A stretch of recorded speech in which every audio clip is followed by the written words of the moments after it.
So it's election night with Byline Times, with me, Peter Jukes. And me, Hardeep Matharu. We are coming live to you tonight from Byline Festival here at Dartington Hall in Devon, which in fact was the very place that the 1945 Labour Manifesto was first discussed. And we have some wonderful guests coming up. We have the great broadcaster, Sangita Musk. We have the author and humorist and essayist and journalist, Otto English.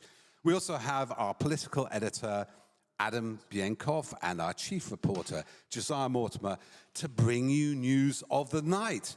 And what is this night? Potentially a landslide, earthquake, or could it be something less serious? We'll be taking you right through to the exit poll at 10 o'clock and beyond. And we're joined by all of you at home watching us in your millions, but we're also joined by an amazing audience in Dartington Hall. Let's have a quick look at them. And I'm going to ask them a question. What do we want? When do we want it? Now. So, Hardeep, we have a keen audience here. We do have a keen audience, and I just want to take this moment to say that it has been, gosh, such a tiring and challenging few years for all of us. And Byline Times is now 5 years old, and what we are most proud of is not just that we have tried to do our bit to hold these governments to account, but also to create a community of people who have felt so at a loss during these really turbulent times. So I just want to reiterate that we couldn't do any of this without all of you, 40,000 of you, and counting, who support our work. It is so important. And I always say we don't think things can change until they do. So the thing that keeps us going is the interaction of these amazing people here. What do we want? When do we want it? Kind of now, isn't it? They want it now. We've got to wait a little bit longer. But Peter, this is Byline, so yes. This isn't just going to be any regular election night show. This still has to be our take on what the papers haven't said, should have said, could have said a long time ago. But they are starting to wake up now, aren't they? We've had some very interesting underlying themes that Byline Times has covered from the very beginning, which are finally coming to light in this election campaign. Indeed. So there are various stories which our journalistic friends have cottoned onto somewhat later. We're not blowing our own horn, but part of our critique, part of our mission is to hold other media organizations to account. For example, our first expose of a crony contract, of a PPE contract to a strange company, was in April 2020. After that, for 2 years, we exposed and analyzed these crony contracts, billions spent in useless equipment, largely towards Tory donors or associates. Now, it is brilliant the rest of the journalistic press caught up, but why didn't they do it earlier? We've also, since our inception in 2019, looked at Putin's Russia against information operations, Prigozhin's troll farms. And as you might have noticed, all these issues are coming more salient in the general election of the last 6 weeks. Yeah, and I think, Peter, you know, Byline Times has always tried to expose, ultimately, why the very divisive culture wars that these governments have tried to wage, why ultimately we didn't think they would succeed. And it's been pretty extraordinary, actually, in the very, very last days of his administration. We'll wait till 10 p.m.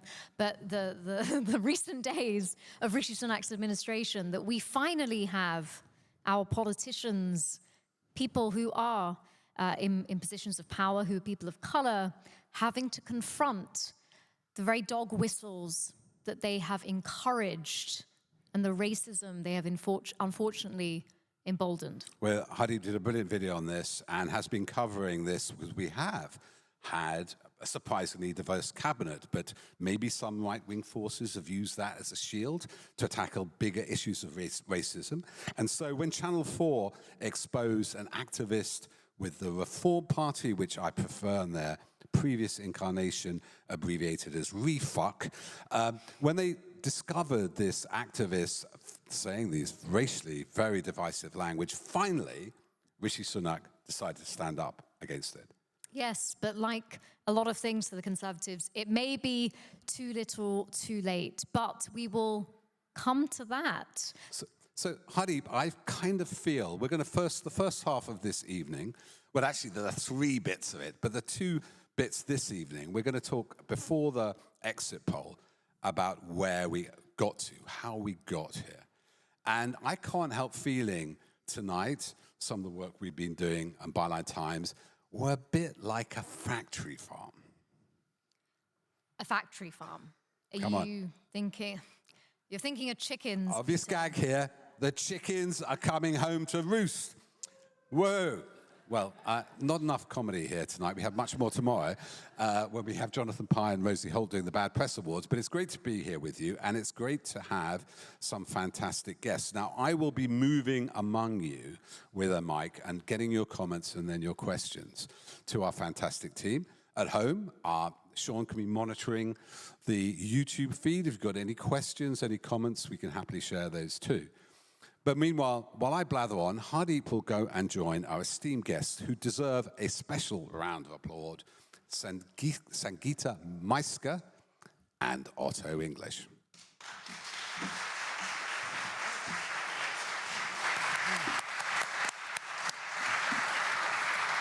Thank you for both of you for joining us this evening. Sangita, great to see you. Isn't it great to see her? Thank you for joining us. Very good to be here. Right. So I'm going to come to you first. Oh. What are some of... No, I'm going to come to you first. Oh. I'll tell you why. I started, right, so I was like, yeah, what's the dress code this evening? And they were like, yeah, anything, whatever, relax, it's very chilled. Who said that to you? It wasn't me. Really? I end up sitting next to Ginger Spice. Wow. Has anyone... Up. We need to see... Get up, come on. It's a Union Jack dress. No, because, you know, this flag belongs to all of us. It belongs to all of us. I'm very proud, as a young woman of colour, to be British, to be Indian, to be British Indian, and on what is maybe a momentous night, to say that this does mean something to me, and we can say that it's ours, and it has been ours, and it always has been something for us to claim, and we can do that again. So it's just my little nod to that. But, Sangita. Yes. What has struck you most about this election campaign?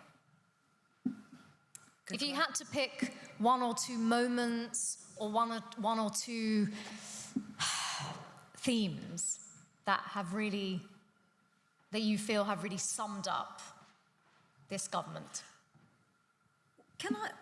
Interestingly, so I don't think the things that have struck me are just about this government, if I'm honest. I think that, you know, obviously the thing that will stand out in everyone's mind is the moment Rishi Sunak decides to call the general election, standing outside number 10, looking like a drowned rat. I mean, could the man have been any wetter? No. And all the time he was speaking, I was thinking, if only somebody at number 10 had spent £3 million on a room, maybe behind that door with, you know, lights and a podium and a flag and, who knows, a roof.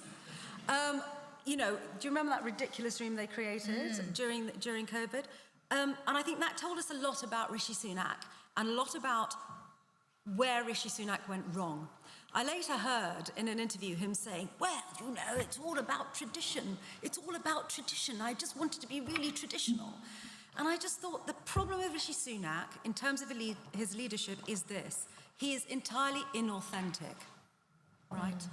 And I thought that moment outside number 10 demonstrated his lack of authenticity in a visual representation, the likes of which we probably haven't seen before.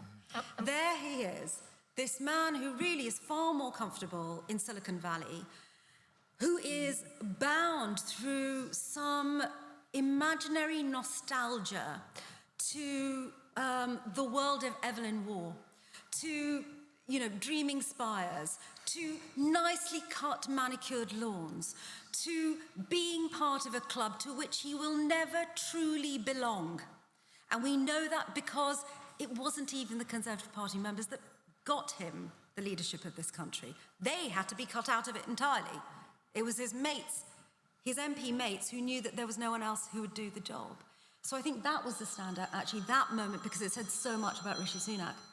But I think that there have been some standout moments for Labour, and some of you may, here comes the panto booze.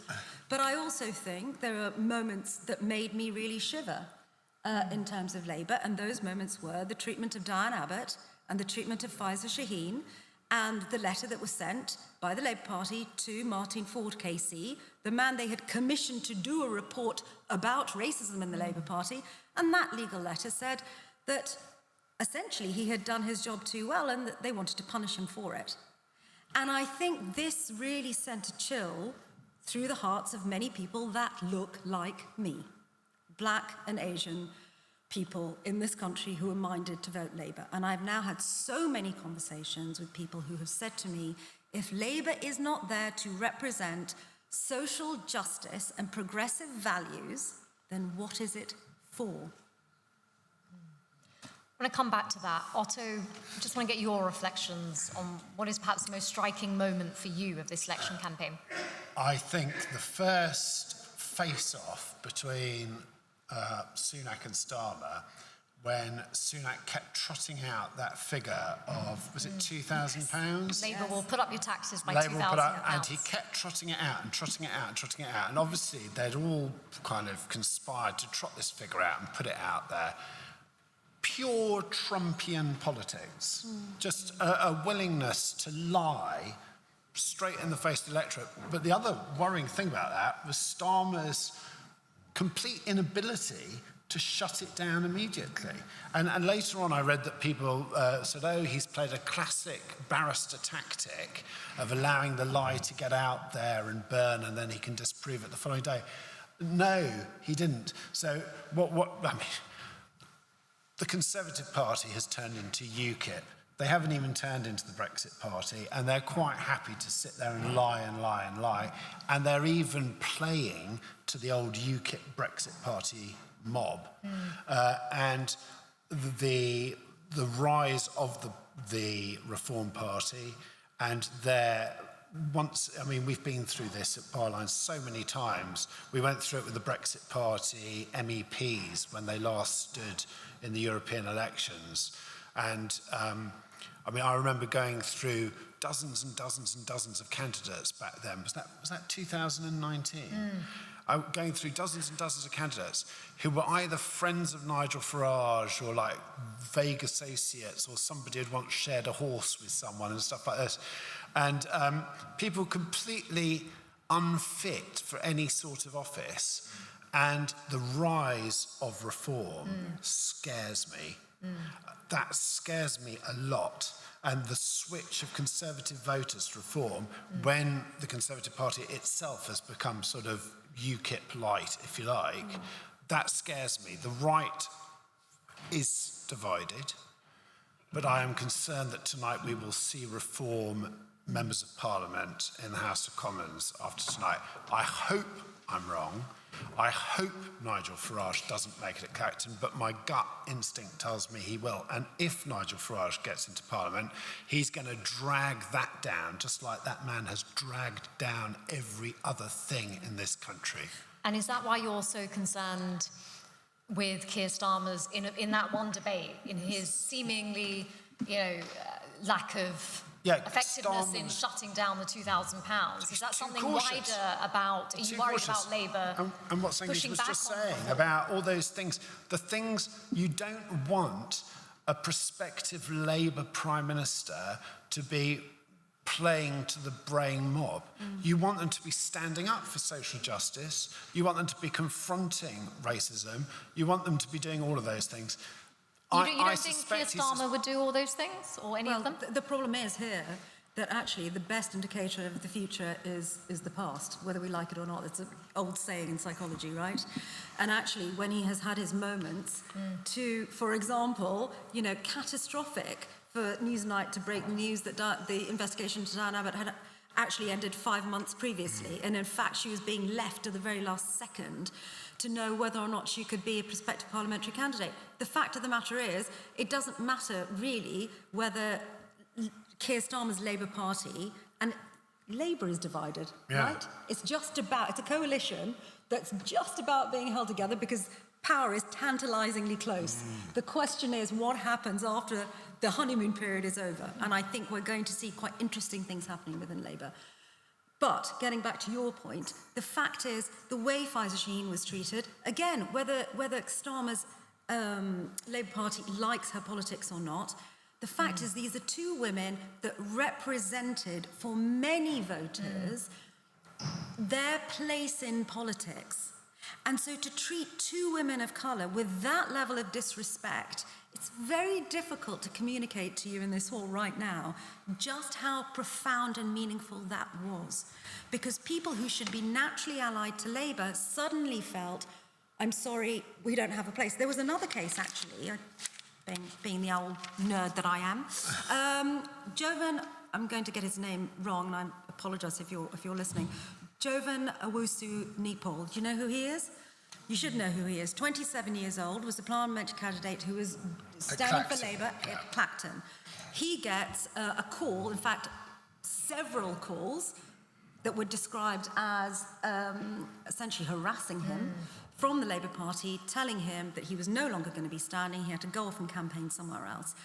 His agent resigns in anger from the Labour Party. This is a young black man standing against Nigel Farage. At this point, it doesn't matter whether Labour could win in Clacton. It said something about Labour that they will field a young black man against Nigel Farage. And actually, the other big stand-up moment, as Otto has just said in this election campaign, has been the moment Nigel Farage stands up and says, I want to be an MP in this country. And worse still, our media keep describing him as a populist. He is not a populist. He is a far-right politician. If we, in the media, were reporting on him, his existence with his views in Germany or France or the Netherlands, we would be describing him as far-right. The media in this country has dressed up what Nigel Farage really is, and his politics is extremist. If he does win, that then opens up the prospect of him at some point crossing the floor in the House, becoming a Tory MP, and then going for the leadership. And that's when we should all be very, very worried. Yeah. Even more worryingly, nothing is written in, stone. The Conservative Party does not have some God-given right to exist for all time. What if reform takes that place, fills that vacuum, and becomes the right-wing party, the dominant right-wing party in this country? I don't think we're there yet. I mean, who knows? But it could happen, and that would be really funny, because then we'll be in a France situation. Yes. You will have a legitimised, far-right, essentially, party of populists, led by a man who you absolutely say, I find it appalling that this country has just legitimised Nigel Farage. Well, it's legit. Well, let's go back to a bit more about the Conservatives and their long, slow demise. I mean, we'll find out in about 15 minutes, but it does seem like it is not looking good for them. I mean, there are many, many things. We go back all the way to austerity, which we hardly ever talk about, the financial crisis and how that laid the groundwork for so much of what happened afterwards, the Brexit vote, then we had the cost of living crisis, we've had the pandemic, we've had Partygate, we've had Liz Truss's sort of crashing the economy. I want to ask you both, in terms of key moments along that timeline that sort of allowed the Conservatives onto this path of self-harm, what stands out for you, and what do you think is not discussed in the media as being relevant to where that party has got to now? I think, without a shadow of a doubt, it is the 2008 financial crash. It laid the bedrock upon which everything else has happened. I think it was a very difficult time for everybody. It was a complicated time for everybody. It feels like it was a million years ago. But in fact, it is the root cause of everything we see now, according to my hypothesis, so give me a minute if you can bear it. 2008 crash. We are witnessing in real time the absolute abject failure of unrestrained, purely greedy, self-interested, I'm going to say not capitalism, corporatism. Because had it been real capitalism, actually, all of these investment companies and banks would have failed, admittedly taking us down with them, but that's what would have happened. In fact, what we have is corporate America, which is a globalized phenomena. Banks essentially run not just the Western world, but also the Southern Hemisphere. They were too big to fail. They were unregulated. Nobody has ever been held to account. What is now happening, well, imagine we're in 2008, the only option, we are told, is for us, the taxpayers, to bail them out. So our politicians do that. And we're told it's the only option because that's stability. Otherwise, it's the end for all of us. Of course it is. But that was our moment to rethink the way in which we do economics and politics. And we didn't. We, the electorate, failed to hold our politicians to account on that issue. We then zip forward to the Tories successfully managed to pin the whole of the financial crisis onto Gordon Brown, which was an outright lie. That's when the lies really began. We then have the coalition government. The Tories then pin the failure of their first term on the Lib Dems. We get into 2015, we have austerity. And then the thing we must think about is this crisis in Syria. We saw mass movements of people coming from the Middle East over here. The media failed again. We played our part in trying to make people believe that we were about to be overrun by all these terrible brown people coming from the Middle East. We didn't say that actually most of them were going to stop, in fact, in France. We failed to say that it wasn't the crisis that we were portraying it to be. We then have the rise of Nigel Farage, who stands there on Dover docks with his awful binoculars saying, look, they're all coming our way. Then we have Brexit, and Brexit was, you can strip away everything else, and there were some people who understood the machinations of the EU and the question marks around democracy, and there were very serious questions to answer about democracy, but actually it became a referendum on immigration. And we need to remember that this is what laid the groundwork to everything else that you then discussed, right? Yeah. So we see us becoming poorer suddenly. We failed to address the very complex relationship between economics and politics. We failed to hold our politicians to account. We allow them to lie. We have the rise of Farage. Immigration becomes a massive issue in the way it hadn't been, and bang, that's it. It's all off. We open the doors to the Tory, and we all know what happened. Tories, and we all know what happened. And yet we've hardly heard about Brexit at all in this election campaign. Just want to quickly get Otto's response to that, and then we're going to go to Peter. Everything that she's just said is absolutely spot on. It's all of those structural factors. The one thing I'll add is that the referendum was also about austerity. Yes.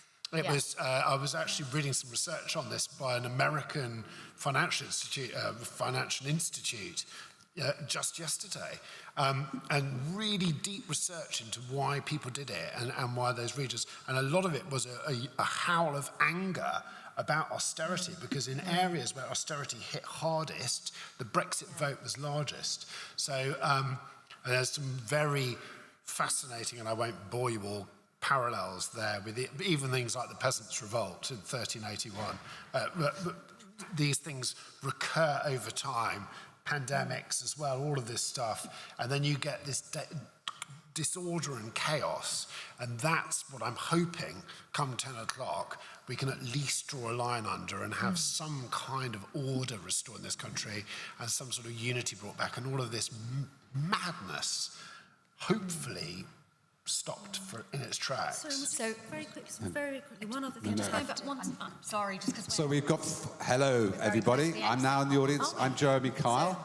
We have 5 minutes to go before the exit poll. I want to get some comments. You'll be able to put questions in the second half of the show, but I want to get some comments. Particularly, I thought what Sangita said, very interestingly, who are the three senior ministers in the Conservative government? Well, one is obviously Rishi Sunak, who made 5 million out a hedge fund out of the crash. Saeed Javid was at Deutsche Bank, and Steve Baker was at another hedge fund. He was with Lehman Brothers, which collapsed. So we have a hedge fund government, and just to inject a note of perhaps enthusiasm here tonight, because it's been a little bit down, we may be seeing the back of them. We're going to find out, and literally in 5 minutes. So anybody want to say anything in the next 5 minutes to add to these thoughts and how they feel as the build-up to the exit poll comes? Hands up. How do you guys feel? Peter. So we go to Peter York, who never speaks out loud, is one of our esteemed guests. Peter, a comment. I'm going to hold the mic because we haven't got much time. Sangita was absolutely right to nail it to 2008. But you didn't emphasize enough, I think, Sangita, the fact that that problem, the 2008 problem, was an American Wall Street opportunist problem which infected us. It was not our creation, and we've suffered ever since. And after that, the Labour Party, the outgoing Labour Party, was hopeless at defending their relationship to all this. They allowed the Conservatives to pin it on them. Can we have a round of non-applause for the Lib Dems, who also went along in the coalition government? There's no money left. And we had an austerity when in America they had a stimulus under Obama. Any other comments before we crack on with finding what do people think the result's going to be? Any thoughts, sir? Lady at the front. Further back than that, I think the rot started with right to buy and the notion of property as speculation and greed. And that was the seed, not actually didn't happen then, but the seed of what followed. So yes, the commoditization of houses. Is somebody there? Introduce yourself, because I didn't. Yes, hello, I'm Sandra Kaduri. I have a quick question, really. There are far-right parties across Europe in Parliament, the big countries, France, Germany, Italy, Holland. Are we freaking out too much about having a couple of reform people in Parliament? Brexit's failed, they need another outlet. Why don't we just shout them down in Parliament like other European countries? I like that thought. Finally, Nigel Farage will have to declare his expenses. I wonder how many of them are in rubles. Allegedly. There's a gentleman over there. I'm going to have to move in and squeeze in here, because how much time have we got left? 2 minutes. OK, so with one last question, I'm going to actually reach over. Sorry, it's more of a point of clarification. I would say the country has never endorsed Nigel Farage. The press have endorsed Nigel Farage, and he will never get more. Even if they get 15% of the vote, most people can't stand fascists. So we're all right, I think. What a great note to end on. We'll have more questions later. So we ought to go up and then count down. It's the final countdown. I'm not a singer, as you can hear. So what we're going to do is we're going to go over to the BBC screen, and so you can see the result. If Sangita... It's like a bloody pantomime. I love it. Well, we'll have the volume when it gets to the countdown. Sangita and Otto, we need to switch you over. Otto?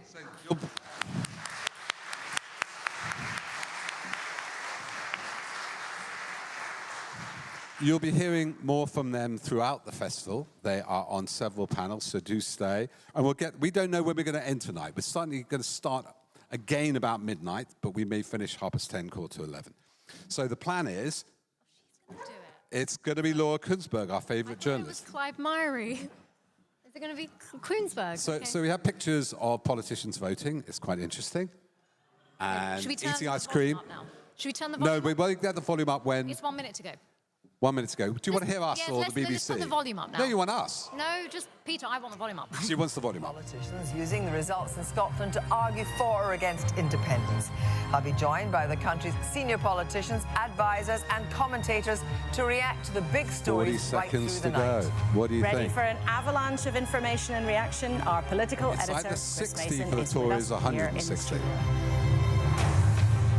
So we're seconds away from 10 o'clock and the exit poll, a first indication of how the night might unfold. More than 20,000 people took part on behalf of the BBC, ITV News and Sky in this first July election since 1945. 326 seats I needed to win. So here we go.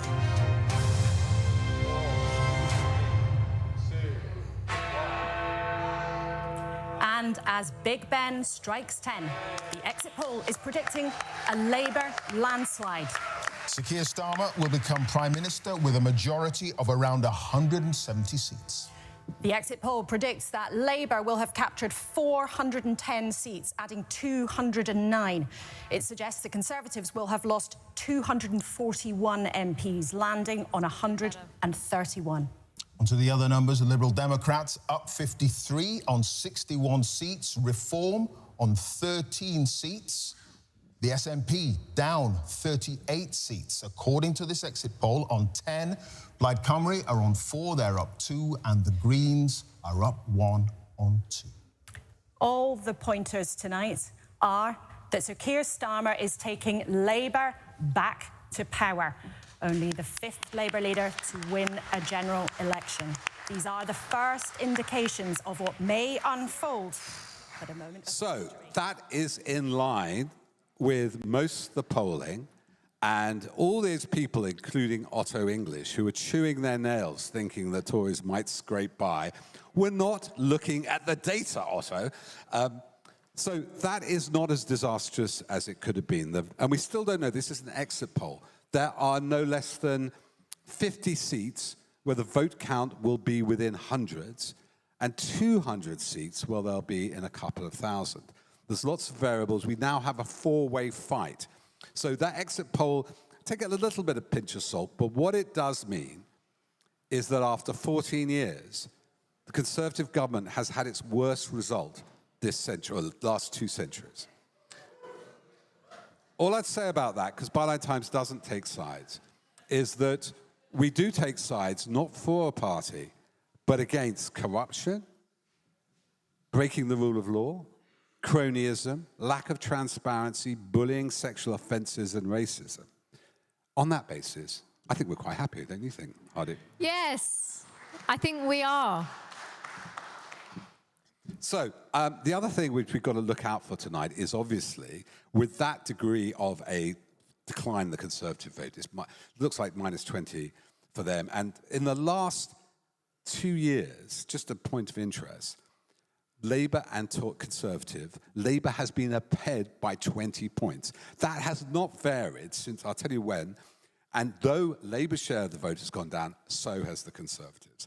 So we have Reform rising. I wonder if it's 13. That'll be interesting. Rising to within 5 million votes for Reform. So that's a serious concern.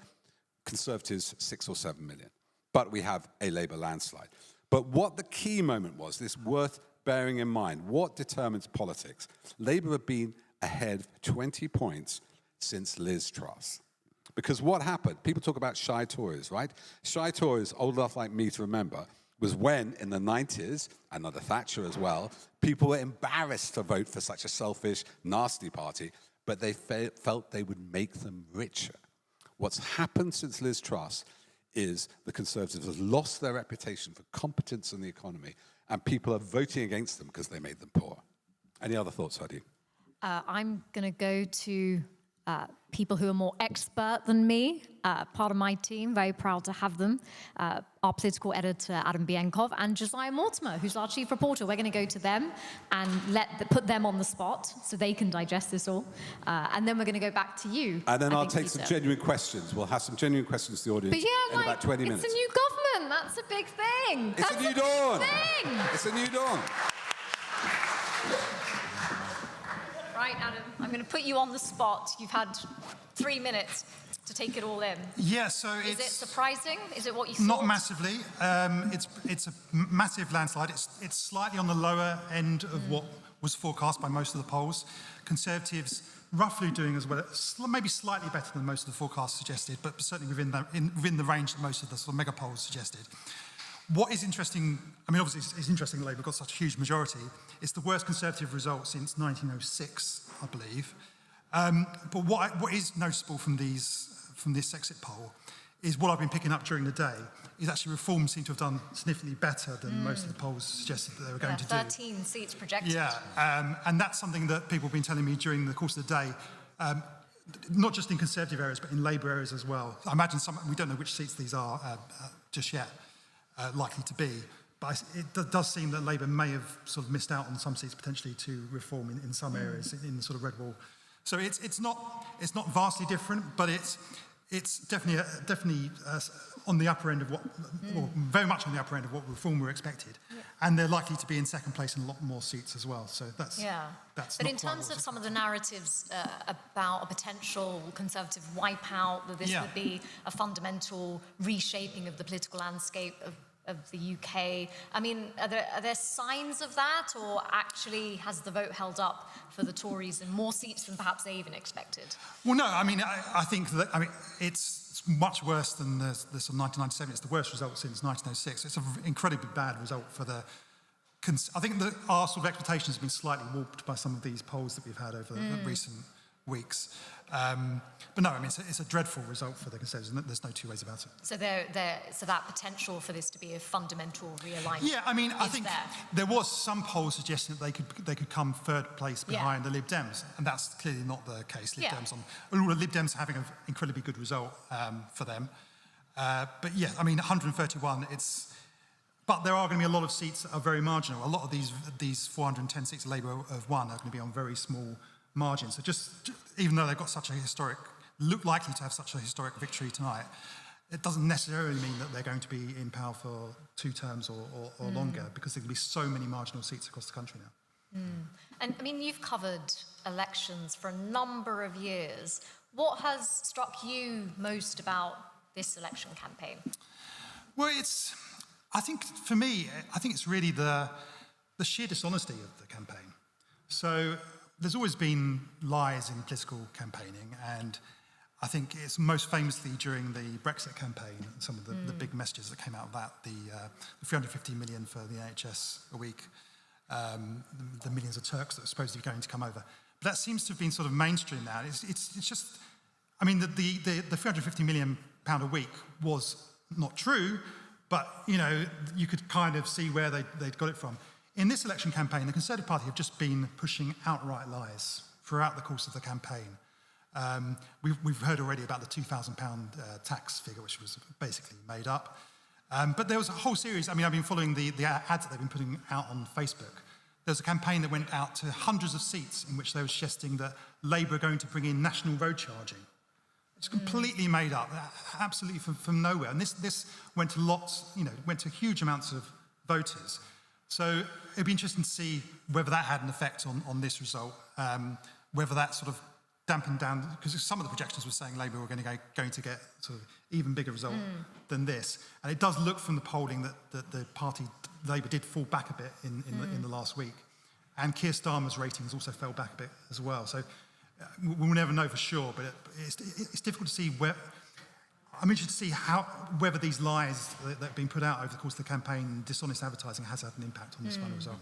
And Josiah, I mean, you've been tracking adverts, voter ID, shy Tories, the new form of them during this election campaign for our Votewatch project, which we're really proud of, because we've had hundreds and hundreds of people across the country contact us with information. They've been our eyes and ears. During this campaign, what are some of the moments that have stuck out to you in terms of some of those issues and the extent to which they have or have not been covered by the established press? Yeah, I mean, well, I think let's just take a minute to notice the huge scale of the collapse for the Tories. I think a lot's going to be said about, you know, the rise of Reform in the coming days. But, you know, the Conservatives losing 241 seats. I mean, that's not far off the number of seats that Labour got in total in 2019. So this is a massive change. You know, Lib Dems surging by 53 seats. I think that will probably get talked about a lot less than Reform gaining 13. But yeah, issues that have stood out to me in the campaign. I mean, there's just been...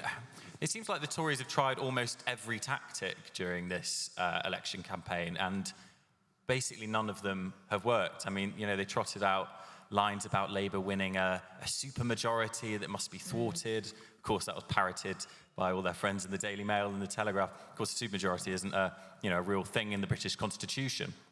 And they were at one stage saying Labour were terrible and were going to get a supermajority. They were also then going to be so bad that they'd be re-elected several times and stay in power for 20 years. All under a voting system which the Conservatives strongly support, as they said in their latest manifesto. Rishi Sunak and his allies saying that just a handful of votes in a certain number of seats can entirely sway the result of the election, again, from a voting system that the Conservatives support. But I think a really interesting trend has been just how clever voters have got, really. There's been a massive surge, I think, in tactical voting this election. That has clearly cost the Conservatives dearly.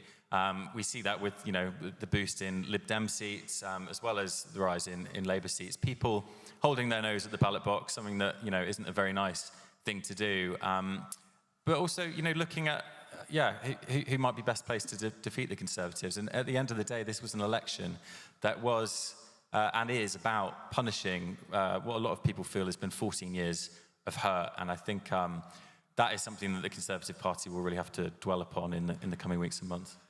And Adam, how do you think that narrative about this isn't really a vote for Keir Starmer, it's a vote against all of the 14 years and the various scandals and the state of the country under the Conservatives? I mean, to what extent should such a narrative be tempered? I mean, it's still a massive victory for a Labour Party that Keir Starmer has done a lot to lead and reform and change in the eyes of the public.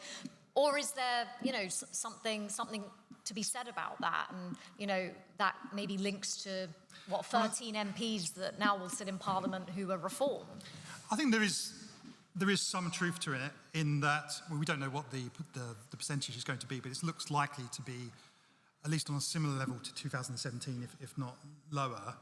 But obviously it's much more efficient now. But what has changed since then is obviously the collapse of the reason we're seeing such huge landslide majority for the Labour Party is not because of a massive surge in support for Labour, it is because of a collapse in support for the Conservative Party. But of course, the Conservative Party have been unpopular in the past, and that didn't necessarily lead to a landslide for the Labour Party. So Keir Starmer would argue that he made it possible for voters to switch to the Labour Party, even though the Conservatives were, as well as the Conservatives being unpopular. I think what will be interesting over the coming days is to the extent to which the narrative will be about, is this about ideology or is it about competence? So the argument is already some commentators saying this result is not really to do with ideology. It's not that the Conservatives were too right-wing. This is about competence. And there is an argument to be made that this is about competence. Obviously, NHS isn't working, schools aren't working, the sewage in the rivers. But all of those issues come back to ideology. So the fact that the hospitals you can't get an appointment for months on end, the fact that schools, the roofs are collapsing, that's to do with austerity. That's a hard right policy. It's a political decision. It's a political decision. Same with sewage in the rivers, that's to do with regulation and privatisation. These are all political decisions. It's not, the competence is linked to the ideology. I don't think it's possible to separate the two. Josiah, we've talked, haven't we, in news meetings about this notion that the UK or England is fundamentally a small c conservative country. I mean, as Adam was sort of hinting at, there was sort of notions from politicians and commentators on the right in the lead up to polling day that, this isn't some great love of socialism under Keir Starmer, it's people who are using it as a protest vote. To what extent do you think some of those dynamics are perhaps shifting? Actually, in this country, do we not have a progressive a progressive majority, which is always in a minority consistently in this country? Isn't this election result just a bit more of a revelation that has always existed? Yeah, I think that's it. I think people often forget that, there is almost every election for the past 50-odd years, there has been a progressive majority of voters. It's just the Conservatives have always been a much more united party.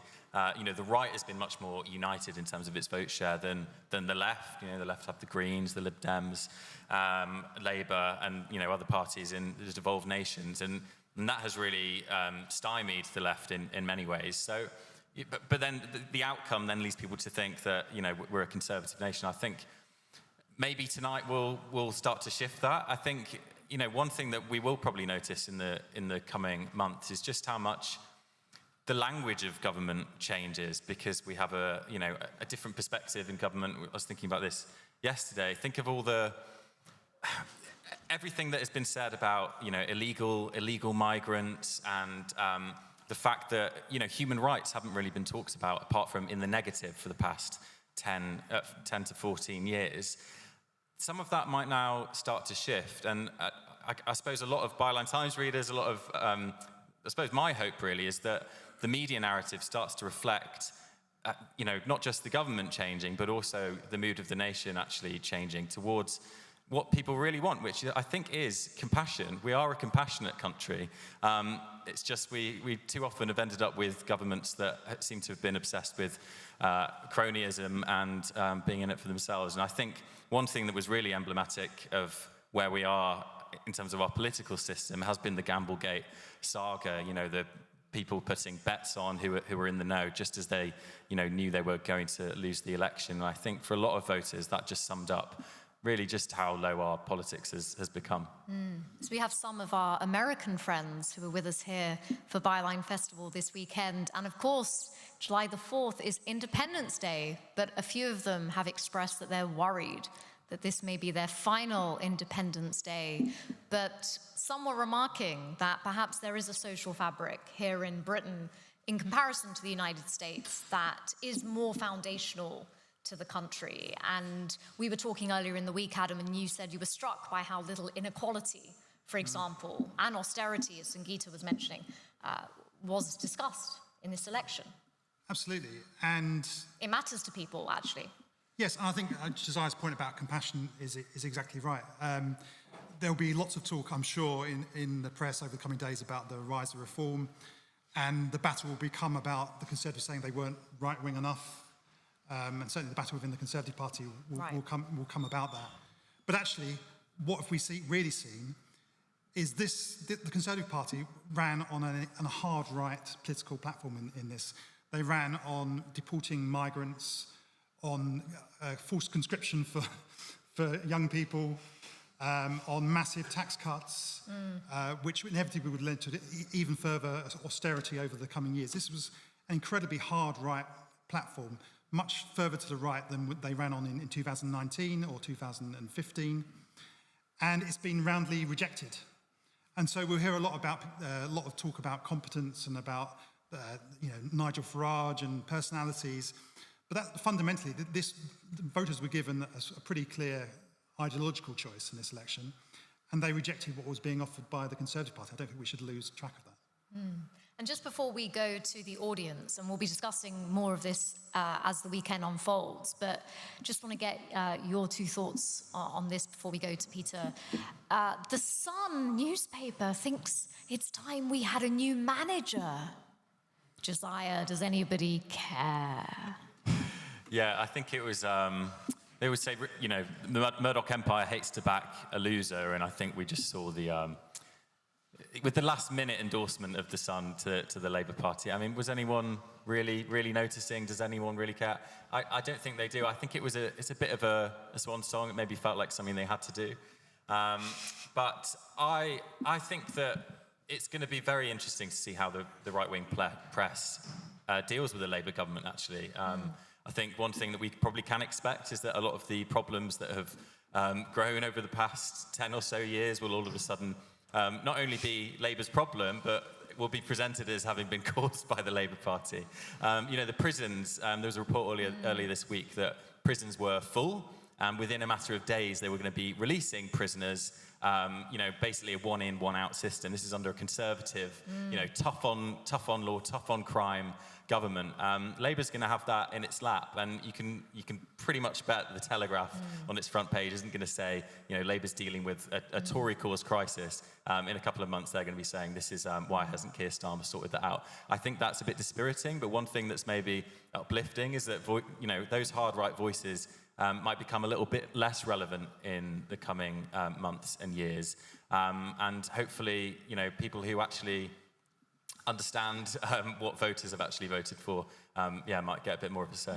And of course, our justice system was a key area in the austerity cuts under the coalition government that David Cameron led. That was a key area where so much funding was cut from our prisons. That is why they are full, and that is why we're now contemplating releasing criminals earlier.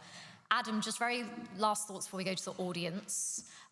What has the lobby been like in the last few weeks? And explain very briefly what the lobby is, if people don't know. Yeah, so the lobby is the system in which journalists are accredited to cover what happens in Westminster. You're allowed you have regular briefings with the Prime Minister's spokespeople, with Labour spokespeople. Everything's assumed to be off the record, unless explicitly stated otherwise. There's been a definite sort of shift in the power balance in the lobby. So previously, after Prime Minister's questions, there's immediately a briefing with the Prime Minister's spokespeople and the Labour spokespeople. And in the past, you'd get a huge turnout for the government side, and then most of the journalists would vanish for the Labour briefing. That's really shifted. And actually, I think Conservatives, the attention given to the Conservatives, they've really struggled with that over this campaign, is that even the press, let alone the public, have just not been listening to them over the course of this campaign.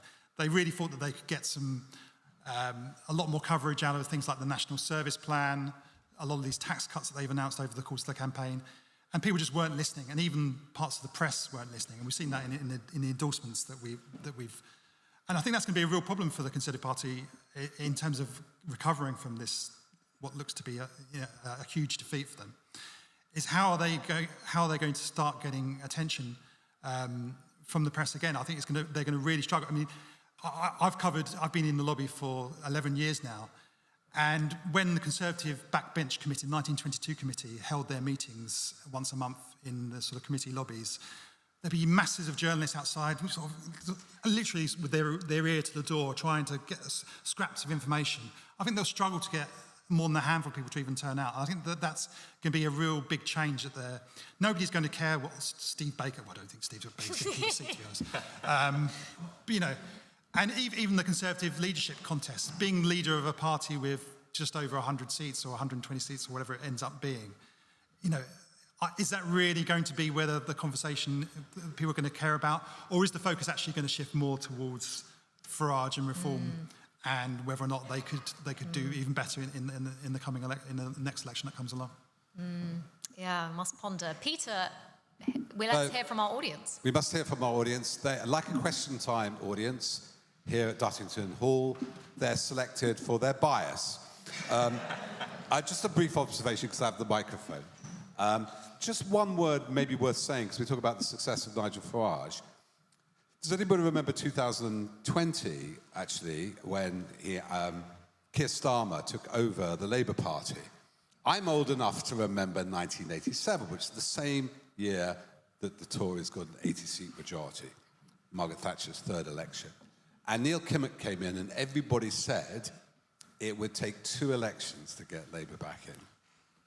We're 1 election in with a landslide. So there's some credit there, has to be to Labour, rather than just the collapse of the Tories. I think that is an extraordinary event, and people look back on that. But now, questions, comments, anything smart people want to say, expressions of joy, relief, grief. Are you sad, sir? Well, I'm happy with the result, but I did notice there's one slight negative. The 2 parties that outperformed in previous expectations are both right-wing, which is probably not a good sign for how competitive the next election would be. But the question I'd like to ask is, although Keir Starmer's been fairly negative in holding down expectations, he did say he expected 10 years of regeneration to come. And given his tactics were as much to avoid media scrutiny during this campaign, including not actually being too optimistic. So he's kept his expectations of Labour quite low just now, and hasn't really sold hope and optimism Is that because he's saving that for the implementation phase? The first few years is trying to build up hope? Or so basically, how can he say he expects to get 10 years of regeneration when he hasn't built up the image of Labour being successful? He's relied mostly on the Tories being hopeless. And if we get some better leader for the Tories, or Farage gets a lot of media coverage and it suddenly goes, like you say, populist, the populist MPs become dominant. So that the political credit that Labour got for this one could disappear fairly quickly. So why is he confident in that 10-year period? Where is it coming from? Is it just the mechanics of he's got such a big landslide now, there's very little chance of the Tories reducing that to nothing? What do you think of your answer? I have a brief observation, is that Keir Starmer is the first person who's worked in the civil service since Harold Wilson. So he's actually run a government department. What are your thoughts, guys?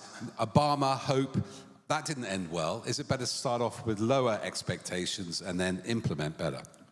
Well, I think Josiah sort of sent out a tweet, I don't know if it was today or yesterday, where he was saying, is there one big policy that Labour is holding back that's going to sort of shock and awe policy that's going to sort of excite people? I really don't think there is. I think he means what he says, in that he wants expectations to be low in order to meet them, would be his argument. And also, I don't think that I mean, in terms of the 10 years, I don't think it's a foregone conclusion that this is a 10-year project. You know, as I say, I think there's likely to be a lot of marginal seats. And the Labour Party got one of their worst ever results in 2019. They've now got their best ever result just 5 years later. It could easily swing another way in 5 years' time. So how do Labour prevent that? I mean, that's a massive question. I mean, it's not entirely true that there aren't sort of big plans in the manifesto, but it's certainly not the sort of plans that many people within the Labour Party would like them to be. I mean, a lot of the plans have been watered down a great deal on green energy. The green energy plans massively reduced in terms of spending on green energy. Workers' rights been watered down, not as much, but again, it's not quite on the scale that it was before. I think that the big problem for the Labour Party is going to have in terms of this supposed 10 years of renewal is how are they going to actually pay for this renewal. When people say they want renewal, what they're really talking about is that they want to be able to phone up their GP and get an appointment in a couple of days. They don't want to have to wait 6 months to get a routine treatment on the NHS. They want to be able to go to the beach with a family without getting a sort of parasitical disease. That's what they mean by change. And a lot of that is going to cost a lot of money. And Labour's argument at the moment is that, we can just get it all, either we can get it through reform, so reforming the NHS, or we can get it through growth. But the kind of growth that most of the sort of economic forecasts suggest is much less than will be required to do that. So I think either there's going to be disappointment from what Labour is able to achieve, or there's going to be sort of hidden tax rises and hidden borrowing that they just haven't been talking about over the course of this campaign. But I think people really do want that change. And I think there's a big question mark over, number one, whether Labour can deliver it, and number two, how they're going to deliver it. Any other, Josiah, do you want to comment on that? No, I think there's been a lot of, what's the word for it? I think there's been a lot of sort of a sense of ennui, a little bit of voters have spent a lot of this campaign, certainly voters on the left, getting frustrated at the fact that, you know, many people don't think Labour has been offering enough hope. And I think Keir Starmer has been saying that stability is the change. And we heard Wes Streeting, you know, a few months ago saying basically saying hope was a dangerous thing, and Labour just wanted to provide stability. I think after a couple of years, they probably actually are going to have to offer some hope and some real change. And, you know, I think voters will start to get itchy for that pretty quick. Any other questions, comments? Somebody's got their hand up. No, you're being very quiet. So I'll just to explain to you, oh yes, thank you. But just briefly, this big surprise, I'll come to you in a moment, is what happened in 1997, Labour suddenly announced the independence of the Bank of England, unpredicted, unprecedented, huge impact. And then I think 2010, the coalition government, the Osborne, Cameron, they saw themselves as Brown and Blair, was the Office of Budget Responsibility. That was their big announcement. So is there going to be anything like that this time? So your question. Yeah, so I'm also an American citizen and an English citizen, and I wonder if Labour's maybe lacking in popularity, obviously it's massive tonight, is in their response to the, Gaza-Palestine issue that's happening right now, and how insanely, how Keir Starmer is, reacting to all of that in the same way that Biden's sort of is reacting to that. So isn't that also feeding into the maybe sort of, question around everything? And it could have an effect on the polls, won't it? There's certain constituencies, Adam and Josiah, where there's a big Muslim vote, where obviously George Galloway probably won't get in tonight, in the Workers' Party, where it might have had effect, especially with there's like a three-way fight. Those seats can tip because of sort of stay-at-home Labours. There's some fears, particularly in Birmingham, that there could be an upset there. We have to wait to see what happens there, and in parts of East London as well. I think less worries in London than in Birmingham. But I think that issue, Gaza, and we heard also about Starmer's comments about Bangladesh as well. They have caused real anger. And I think that the risk for Labour is that they do start to quite quickly sort of lose support on their left flank, if you like, lose support to the Greens, lose support to independents, Workers' Party, etc., etc. And I think that is something that, obviously we're 5 years out from an election, but I think that's something that Labour have to start thinking about quite quickly, because we've seen what can happen in other parts of the country where Labour have had real heartlands, like in Scotland, when when their vote completely collapsed up there. It looks like they're going to regain it now, but it took a very long time for that to happen. Interesting could you come here, Jay, so you can be on camera? Interesting collapse of SNP vote, and this very much seems to be tied with the personality of the leader. But again, I think that's possibly the incumbency. So we've seen that in other parts of Europe. It's not necessarily to do with sort of ideology, it's the incumbency. So right-wing and left-wing governments sort of across the Western world have seen this kind of collapse. So we now have some of our colonial friends from across the water celebrating Independence Day. That's when they beat us at war. But they seem to have done quite well since then. Jay, any question you have or observation? Observation. Just watching the first half hour of these results come in and the reactions and the people from both parties discovering what the voters said, and the utter confidence that everybody on this stage has that the results will be counted, the losers will agree they lost, the winners will be gentlemanly about it. Like, that whole thing is totally in question in my country. There's no chance that a reception like this one to the news of the electorate would be so calm and so civilized. And it really speaks, may sound strange, but it speaks to the strength of the polity in the UK over the US right now, which is very weak on that ground. Can I ask you a question, Jay? Yeah. Then there's a great writer, American now, became a British citizen who wrote for us, Brian Klass, sociologist. And he'd been through COVID here, and he said, England, I won't use the word fucked, I just did. England is fucked economically, but the social fabric, especially during COVID, was much stronger in the US. I mean, you've only been here briefly. Do you think that's a fair observation? I do, and I tried to meet with Brian when I was here, and he happens to be out of the country while I'm in the country, so that's no good. But I think he's onto something there, and it's just remarkable to me how matter-of-fact everyone is about a change in the government. Whereas in the US, it's not going to just be litigated, it's going to be fought around no matter what happens, and it's kind of depressing. We'll be hearing a lot more from Jay. Do you want to comment on that, I think Hardeep? it's just really, really interesting perspective, Jay, and thank you for providing that to us because, you know, you have problems in your country, we've had problems here, and it's so tempting to think that those problems are the worst problems. And actually tonight, I do reflect on what you're saying, actually, and the fact that we're sitting here, and that is democracy, right? For whatever reason, the country has decided to vote out the Conservatives.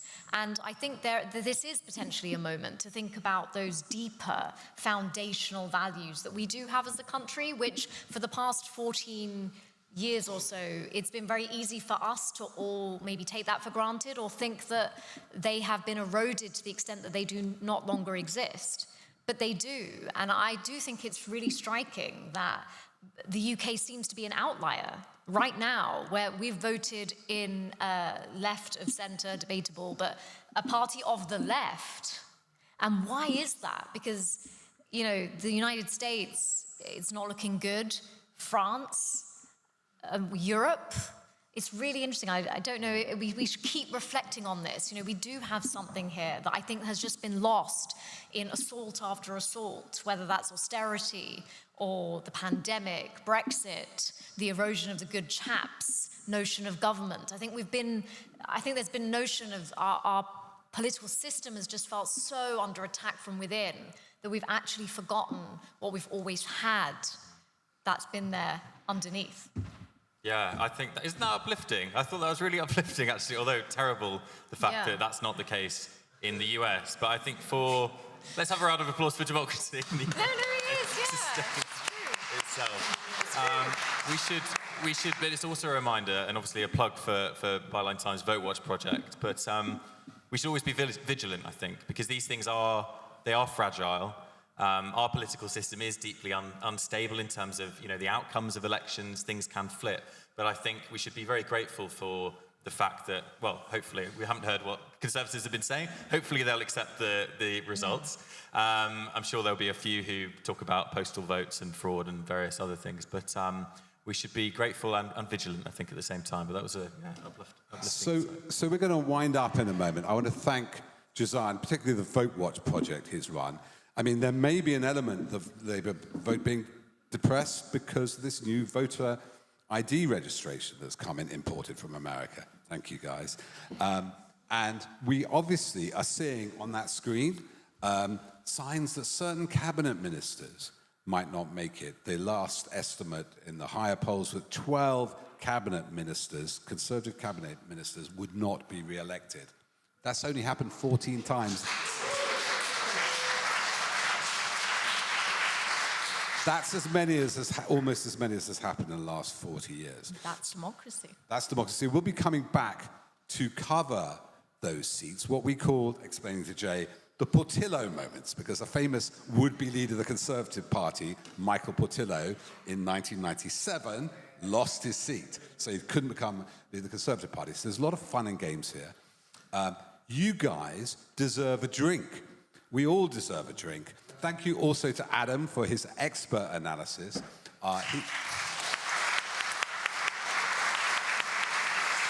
We always say about Adam, he's in the lobby, but not part of it, not of it. And thank you to Hardeep, our fantastic editor, who always keeps us on the road, keeps us on the straight and narrow. The water we swim in, always. She's always looking for the plate tectonics under every earthquake and volcano. Well, tonight has been a bit of an earthquake.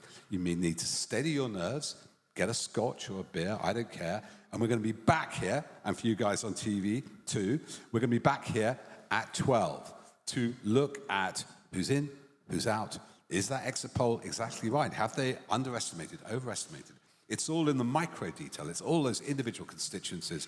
We'll be here with an audience till 1:30. We might, with the help of caffeine and more alcohol, keep on going through the night till that Portillo moment. Will Rishi Sunak keep his seat? Looks like he will. But will the Chancellor keep his? Jeremy Hunt looks like he won't. Ups and downs, all fun and games. Succession of power with no grief, no claims against democracy. It's now to enjoy. Thank you for watching. Thank you. See you later. Bye.